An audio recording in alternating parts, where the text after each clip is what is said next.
சொல்லி ஒரு இரவு இருக்கிறது, அதுதான் ஷபே பராத்.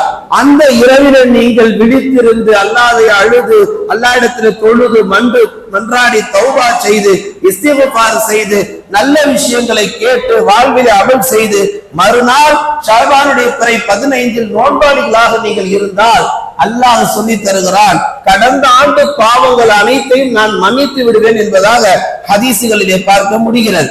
மேலான பெருமக்களே, இன்றைக்கு இந்த முஸ்லிம் சமுதாயத்திடத்திலே ஷஅபானுடைய வரவேற்பு என்பது குறைந்ததாகவும் அதே நேரத்தில் மலிந்ததாகவும் ஷஅபானை இந்த உம்மத்து மறந்தவர்களாகவும் தான் இருக்கிறார்கள்.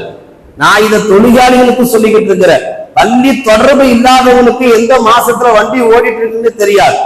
ரமலான் மாதமா அல்லது ரஜபு மாதமான்னு கூட தெரியாது. பொதுவா இஸ்லாமிய 12 மாதங்கள் இருக்கு அல்லவா, முஹர்ரம், சஃபர், ரபியுல் அவ்வல், ரபியுல் ஆகிர், ஜமாத்துல் அவ்வல், ஜமாத்துல் ஆகிர், ரஜபு, ஷஅபான், ரமலான், ஷவ்வால், துல்காதா, துல்ஹஜ், இந்த 12 மாதங்கள் ஒரு இஸ்லாமியன் கண்டிப்பாக மனனம் செய்திருக்க வேண்டும். அவன் எந்த காரியத்தை செய்தாலும் மாதங்களை அடிப்படையாக வைத்துத்தான் பேசணும், துவங்கணும். இன்றைக்கு நம் நிலைகள் எப்படி ஆகிவிட்டது, ஆங்கில மாதத்தினுடைய பெயர்களை முன்வைத்து எல்லா காரியத்தையும் செய்யறோம். தப்பு கிடையாது. ஆனா இஸ்லாமிய மாதங்களை மறந்ததால் ஒவ்வொரு மாதத்துல ஒவ்வொரு சிறப்பு இருக்கு, அதையும் சேர்த்து நாம மறந்துட்டோம்.